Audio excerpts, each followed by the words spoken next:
اور تم سے قریب ہوتے چلے جائیں گے.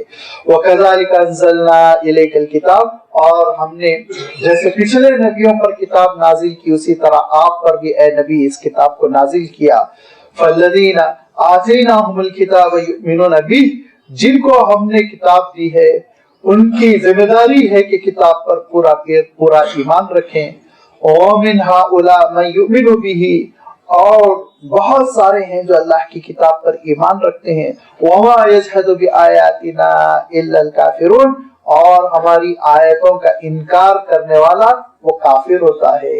جو ہماری آیتوں کا انکار کر دیتا ہے وہ کافر کہلاتا ہے. نہیں انکار کرتا ہماری آیتوں کا مگر وہی جو کافر ہوتا ہے، کفر کرتا ہے، اللہ کی نعمتوں کو چھپاتا ہے، حقیقت کو چھپاتا ہے، وہ شخص اللہ کی کتاب کی آیتوں کا انکار کرتا ہے. وَمَا كُنْتَ تَتْلُو مِن قَبْلِهِ مِن كِتَابٍ، کیونکہ یہ کتاب معجزہ ہے. اور ابھی اس کا تذکرہ آگے آ رہا ہے کہ کیسے معجزہ ہے، کیا مطالبہ کیا تھا اور اللہ تعالیٰ نے کیا جواب عنایت فرمایا. اس کے معجزہ ہونے کا ایک نمایاں پہلو یہ ہے، اہم پہلو، وَمَا كُنْتَ تَتْلُو مِن قَبْلِهِ مِن كِتَابٍ، 40 سال کی عمر مبارک ہونے سے پہلے اے نبی آپ نے کبھی کوئی کتاب کی تلاوت نہیں کی. کوئی کتاب آپ پڑھ کر نہیں سنایا کرتے تھے، کوئی شعر نہیں سنایا کرتے تھے، کوئی نثر نہیں سنایا کرتے تھے، کوئی خطبہ نہیں دیا کرتے تھے، کوئی لیکچر نہیں دیا کرتے تھے.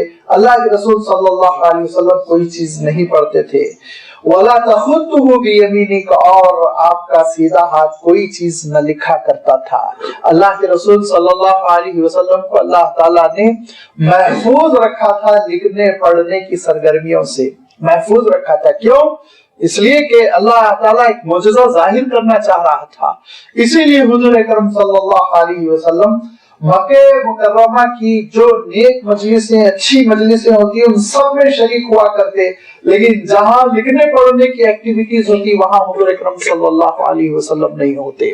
نہ کبھی آپ نے کسی استاد سے لکھنا سیکھا، نہ کبھی آپ نے کسی استاد سے ریڈنگ سیکھی، پڑھنا سیکھا، نہ کبھی حضور اکرم صلی اللہ علیہ وسلم نے قلم استعمال کیا، نہ حضور اکرم صلی اللہ علیہ وسلم نے کسی صفحے پہ کسی ورق پر کچھ لکھا. بالکل اللہ تعالیٰ نے اس چیز سے حضور اکرم صلی اللہ علیہ وسلم کو اپنی اس حکمت کی وجہ سے محفوظ رکھا، جس حکمت کا تذکرہ اللہ تعالیٰ یہاں فرما رہا ہے کہ اذن لرتابا المبتلون، اگر آپ لکھنے پڑھنے والے ہوتے شروع سے، پہلے ہی سے آپ لکھا کرتے، آپ پڑھا کرتے، آپ کے پاس صحیفے ہوتے جو آپ اس کی تلاوت کیا کرتے، آپ کے پاس اوراق ہوتے جس پہ آپ لکھا کرتے، آپ کے پاس دوات ہوتا، آپ کے پاس قلم ہوتا، آپ لکھنے پڑھنے کی آپ سرگرمیوں میں ہوتے، تو یہ باطل پسند شک و شبہ کرتے کہ یہ تو پہلے ہی سے لکھنے پڑھنے کے عادی تھے، لہٰذا یہ کتاب لکھ رہے ہیں، کتاب پیش کر رہے ہیں، اس کو ہم اللہ کا کلام کیوں سمجھے.